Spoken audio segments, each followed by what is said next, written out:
guess he's all right, isn't he? You okay? You okay? Saw the crash and saw the cars sitting over there and saw the ambulances. On February 18, 2001, the engines were screaming, the grandstands were shaking, and more than 170,000 fans packed into Daytona International Speedway. They were witnessing one of the greatest finishes in the history of the Daytona 500. Millions more watched from their living rooms as the final lap unfolded at nearly 180 miles per hour. Up front, Michael Waltrip and Dale Earnhardt Jr. were seconds away from victory, protected from the chasing pack by the intimidating black number 3 car driven by Dale Earnhardt, a 7-time NASCAR champion, a man many believed was nearly indestructible on a racetrack. Then, in a matter of seconds, everything changed. Today, we'll uncover things you didn't know about Dale Earnhardt's disaster, and they will blow your mind. Let's get started. The biggest race in NASCAR history. By the time the green flag dropped shortly after noon, roughly 17 million viewers were watching. NASCAR had never felt bigger. The timing could not have been more significant. Just weeks earlier, the sport had signed a historic $2.4 billion television contract that would transform NASCAR into a mainstream national powerhouse.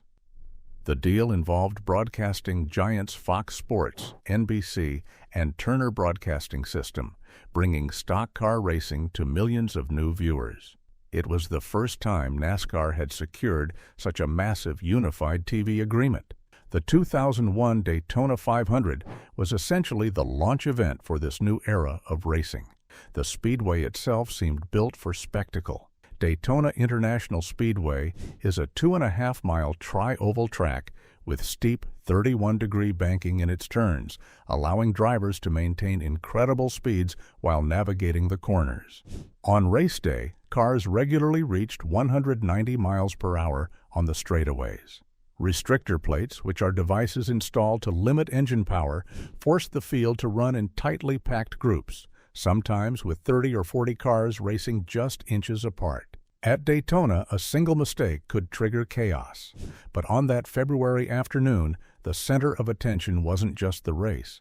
It was one man. That man was Dale Earnhardt. By 2001, Earnhardt had become one of the most recognizable athletes in American sports. Known to fans as the Intimidator, he had built his reputation through a mix of fearlessness, raw skill, and an aggressive driving style that sometimes bordered on ruthless. He drove the legendary black number 3 Chevrolet for Richard Childress Racing, a car that had become almost mythical among NASCAR fans. His resume was staggering. 7 NASCAR Cup Series championships, tying the legendary record set by Richard Petty, and 76 career race victories. Earnhardt's dominance had stretched across decades. He won his first Cup championship in 1980, astonishing the racing world as a young driver with unmatched control behind the wheel. Over the next 20 years, he became NASCAR's most feared competitor. Rivals knew that if Earnhardt was in their rearview mirror, he would do almost anything to get past them. Yet by the start of the 2001 season, Earnhardt was no longer just a driver. He was a mentor, a team owner, and a father watching the next generation of racers rise through the sport. His son, Dale Earnhardt Jr., had already become one of NASCAR's fastest rising stars. That year, both father and son entered the Daytona 500 with cars prepared by Richard Childress Racing. Another driver in the team lineup was Michael Waltrip. Waltrip had raced in NASCAR for more than 15 years, but had never won a Cup Series race despite more than 460 starts. Daytona offered him perhaps the best chance of his career. When the green flag dropped, the cars thundered around the 2.5-mile track lap after lap, engines screaming, drivers fighting for position in packs separated by inches. Drafting lines formed and dissolved constantly as drivers searched for tiny aerodynamic advantages. Crashes were almost inevitable at Daytona, and the 2001 race was no exception. With just a few laps remaining, a massive 18-car pileup on lap 173 sent debris flying across the track and eliminated several contenders. yet the leaders somehow avoided the wreck. As the race approached its final laps, an unexpected scenario unfolded. At the front of the field were two cars from Earnhardt's own team, Waltrip in first place and Earnhardt Jr. close behind in second. Just behind them was Earnhardt himself running third. Instead of pushing for the win, Earnhardt did something that veteran drivers sometimes do near the end of a race. He positioned his car behind the leaders to block challengers, acting as a moving barrier that prevented faster cars from passing his teammates. The field roared toward the white flag, the signal for the final lap. At nearly 180 miles per hour, the leaders charged into the last circuit of the Daytona 500. Waltrip still led. Earnhardt Jr. followed, and behind them, the black number 3 of Dale Earnhardt held the line. The crowd inside the speedway could feel the tension building. One lap remained. 2.5 miles separated the leaders from the checkered flag. What happened next would turn one of the greatest races in NASCAR history into one of the most tragic moments the sport had ever seen. The final lap crash that lasted seconds. One lap remained in the 2001 Daytona 500, and nearly 170,000 fans inside Daytona International Speedway in Daytona Beach, Florida, were on their feet. After nearly 500 miles of racing, everything had come down to one final circuit of the 2.5-mile superspeedway. Earnhardt was playing defense. Waltrip and Earnhardt Jr. both drove for Richard Childress Racing, and Earnhardt had positioned his black number 3 Chevrolet behind them like a rolling barricade. His job was simple: block the drivers behind him long enough for his teammates to reach the finish line first. Behind Earnhardt, the pack was closing fast. Two drivers in particular were pushing forward in the draft: Sterling Marlin and Ken Schrader. At Daytona, cars race in tightly packed lines because of aerodynamic drafting. By following closely behind another car, drivers reduce air resistance and gain speed. The downside is that cars often run just inches apart at speeds approaching 190 miles per hour. The final lap was unfolding exactly like that. Waltrip led the pack down the backstretch. Earnhardt Jr. remained second. Earnhardt continued guarding third, weaving slightly to block any passing attempt from the cars behind him. Marlin's car hovered just behind Earnhardt's rear bumper, waiting for the slightest opening. As the leaders approached turn 3, the tension grew. At Daytona, the corners are steeply banked at 31 degrees, allowing drivers to maintain enormous speed while turning. The pack thundered through the corner at roughly 180 miles per hour, engines screaming and tires gripping the asphalt. Then the cars exited turn 3 and rushed toward turn 4, the final corner before the finish line. What happened next unfolded in seconds. As Earnhardt continued blocking the inside lane, Marlin moved slightly toward the outside. The two cars made contact. It was not a violent collision. In fact, it was the kind of bump that happened dozens of times during a typical superspeedway race. But at those speeds, even small contact can become catastrophic. Marlin's front bumper tapped the rear of Earnhardt's car. Instantly, the number 3 Chevrolet lost stability. Earnhardt's car snapped left across the track. With almost no time to recover, the vehicle slammed nearly head-on into the outside retaining wall of turn 4. The impact occurred at a speed estimated between 150 and 160 miles per hour after the car had begun slowing slightly. Moments later, another car arrived. Following directly behind was Ken Schrader, driving the number 36 car. At those speeds, drivers have almost no time to react to a sudden crash in front of them. Schrader attempted to steer away, but there was nowhere to go. His car collided with the wrecked number 3. From the moment Marlin's bumper touched Earnhardt's car to the moment Schrader's vehicle came to rest beside it, the entire sequence lasted about 7 seconds. Meanwhile, up ahead, the race continued. Waltrip and Earnhardt Jr. had already cleared the wreck and were racing toward the checkered flag. Neither driver immediately understood the severity of what had happened behind them. As they exited turn 4 and accelerated down the front stretch, Waltrip crossed the finish line first, finally winning his first NASCAR Cup Series race after more than a decade in the sport. Earnhardt Jr. finished second, completing a historic 1-2 finish for the team, but attention quickly shifted away from the victory celebration. Back in Turn 4, safety crews rushed toward the wrecked number 3 car. Schrader had climbed from his vehicle and ran toward Earnhardt's car, clearly concerned. From the outside, the crash did not appear unusually violent. Earnhardt's car remained against the wall, surrounded by safety workers. Inside the vehicle sat the legendary icon himself. Those 7 seconds would change the sport forever. The fatal injury few fans knew about. When emergency crews reached the car, Earnhardt remained strapped into his seat. NASCAR safety workers and paramedics moved quickly, carefully stabilizing his neck and preparing him for transport. Within minutes, he was placed into an ambulance and rushed to Halifax Medical Center, the primary trauma hospital located just a few miles from the Speedway. Even as the ambulance raced through Daytona Beach traffic with a police escort, many fans in the stands and watching on television still believed the legendary driver would recover. But doctors at Halifax were already confronting a devastating reality. Earnhardt had suffered a basilar skull fracture, one of the most severe and often fatal injuries in motorsport accidents. The injury occurs at the base of the skull, where the spine connects to the head. In high-speed crashes, the body can remain restrained by seat belts while the head continues moving forward. That sudden whipping motion places enormous stress on the neck and skull base. Sometimes it causes the skull to fracture where it meets the spine. In medical terms, the mechanism is brutally simple. The body stops. The head keeps moving. The result is catastrophic trauma.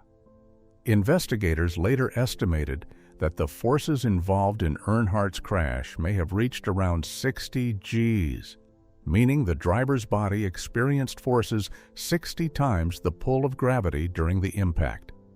At those levels, even well-designed safety equipment can struggle to protect the human body. The sudden deceleration, combined with the violent forward motion of the head, created the conditions for a fatal basilar skull fracture almost instantly. The tragedy was particularly cruel because the crash itself had not appeared especially violent from the outside. Earnhardt's car had struck the wall at an estimated speed between 150 and 160 miles per hour, but the impact did not produce the spectacular debris fields often seen in NASCAR accidents. The vehicle remained largely intact. There was no rollover, no fire, no massive pileup. To spectators, it looked survivable. Inside the hospital, however, doctors quickly understood the severity of the injury. Despite immediate treatment efforts, the trauma was simply too severe. At 5:16 p.m. Eastern Time, less than 2 hours after the crash, medical officials pronounced Dale Earnhardt dead. He was 49 years old. The announcement stunned the racing world. For more than 2 decades, Earnhardt had seemed almost indestructible. He had survived countless crashes during a career that began in the late 1970s.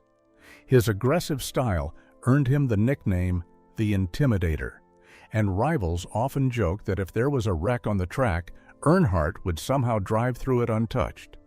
Fans had watched him walk away from accidents that destroyed other cars, but the injury that killed him was one many people outside motorsport had never heard of. Basilar skull fractures had quietly become one of the most feared dangers in racing.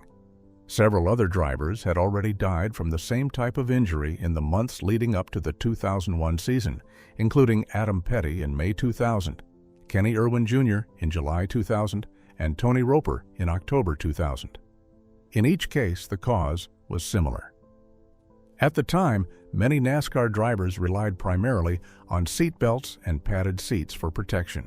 Helmets protected the skull itself, but they could not prevent the neck from whipping forward under extreme deceleration. The physics of high-speed racing meant that a driver's head, combined with the weight of the helmet, could generate enormous forces on the neck during a crash. Earnhardt's death suddenly forced the entire racing community to confront this hidden danger. Fans who had watched the crash unfold in seconds began to realize that the real cause of death was something invisible. It wasn't the smashed metal or the shattered fiberglass body panels. It was a violent motion inside the cockpit that cameras could not see. In the hours following the race, tributes began pouring in, but the investigation into what had actually happened had only just begun, and the answers would soon change NASCAR safety forever. The safety device that might have saved him for many engineers in the racing world, the tragedy was especially frustrating because a potential solution had already existed for nearly 2 decades. It was called the Hans device, short for head and neck support. The device had been developed in the early 1980s by biomechanical engineer Robert Hubbard and sports car driver Jim Downing. Hubbard, a professor at Michigan State University, began studying the problem after a tragic accident in 1981 killed NASCAR driver Blaise Alexander's friend and fellow racer Mark Donohue, though the broader issue of neck injuries had long concerned engineers. Hubbard and Downing realized that traditional safety equipment protected the driver's torso, but did very little to control the violent motion of the head during a crash. Their idea was surprisingly simple. The Hans device sits on a driver's shoulders like a rigid collar, secured by the racing harness. Tethers connect the device to the driver's helmet. During a crash, when the body stops suddenly due to the seat belts, the tethers prevent the head from snapping forward. Instead of the neck absorbing the force, the load is transferred safely through the collar into the shoulders and chest. In laboratory crash tests, the results were dramatic. The device could reduce the forces on a driver's neck by more than 80% during high-speed impacts. That reduction was precisely what engineers believed could prevent the deadly basilar skull fractures that had quietly claimed multiple lives in motorsports. Despite these promising results, adoption of the Hans device was slow throughout the 1990s. Some drivers in international racing series began using it, and by the late 1990s, the device had been approved for several major motorsport organizations. But in NASCAR, many drivers resisted it. Part of the resistance came from comfort concerns. Early versions of the device were bulky and restricted head movement slightly, something drivers disliked in the tight confines of a stock car cockpit. Others simply felt that they had raced for decades without it and didn't see the need for additional equipment. Even some of NASCAR's biggest stars remained skeptical. At the time of the 2001 season, the Hans device was not mandatory in NASCAR's top divisions. Drivers were allowed to use it if they wished, but most chose not to. Racing culture had always valued toughness and tradition, and safety innovations often took time to gain acceptance. Meanwhile, the pattern of fatal injuries had begun to emerge. In May 2000, young driver Adam Petty died at New Hampshire Motor Speedway after suffering a basilar skull fracture during practice. Just 2 months later, in July 2000, driver Kenny Irwin Jr. was killed in a similar crash at the same track. In October 2000, another NASCAR driver, Tony Roper, died from the same injury after a crash during a race in Texas. 3 drivers had died within 5 months from essentially the same mechanism of injury. Still, the sport had not yet mandated the Hans device. Then came February 18, 2001. When Dale Earnhardt died after the final lap crash at Daytona, the impact on NASCAR was immediate and profound. Earnhardt was not just another driver. He was the most famous figure in the sport, a 7-time champion whose career stretched back more than 2 decades. His death forced NASCAR officials, team owners, engineers, and drivers to confront the safety issue directly. Investigations into the crash quickly highlighted the role of head and neck motion in the fatal injury. Engineers pointed again to the Hans device as a proven solution. Within months, NASCAR began accelerating safety reforms. The crash that triggered NASCAR's safety revolution. NASCAR had been earlier slow at implementing sweeping safety changes. Racing culture had long accepted danger as part of the sport. Drivers raced at 180 to 200 miles per hour, inches apart, surrounded by steel and concrete walls. Crashes were expected. Survival often depended on experience, instinct, and a certain degree of luck. But the death of Dale Earnhardt changed everything. The sport could no longer ignore the growing safety concerns. Within months of the Daytona tragedy, NASCAR began implementing the most comprehensive safety overhaul in its history. The changes affected nearly every aspect of the sport, from the design of racetracks to the construction of the cars themselves. One of the most visible changes involved the installation of safer barrier walls, short for steel and foam energy reduction. Developed through research by engineers at the University of Nebraska-Lincoln and the Indy Racing League, the system was designed to absorb and dissipate the tremendous energy created when a race car strikes the wall. Instead of slamming directly into solid concrete, a car hitting a safer barrier compresses layers of steel tubing and foam. This design spreads the impact forces over a slightly longer period, dramatically reducing the forces transferred to the driver. By the mid-2000s, safer barriers had been installed at nearly every major NASCAR track. The cars themselves also underwent major redesigns. Engineers introduced energy-absorbing racing seats designed to cradle the driver and distribute impact forces more evenly across the body. Seat belts and harness systems were upgraded to 6-point configurations, providing stronger restraint during violent crashes. Head and neck restraint devices became mandatory, dramatically reducing the risk of the fatal injury that had claimed multiple drivers' lives. Another major innovation was the installation of crash data recorders inside NASCAR vehicles. Similar to the black boxes used in aircraft, these devices record crucial information during accidents, including speed, deceleration forces, and vehicle movement. Engineers use this data to analyze crashes in detail, improve safety equipment, and track design. The results of these changes have been dramatic. In the years since the death of Dale Earnhardt in 2001, NASCAR has experienced countless crashes, many of them violent and spectacular. Cars have flipped, spun, and collided at enormous speeds, yet the modern safety systems have repeatedly protected drivers from the types of fatal injuries that once plagued the sport. In fact, no driver in the NASCAR Cup Series has died from injuries sustained during a race since 2001.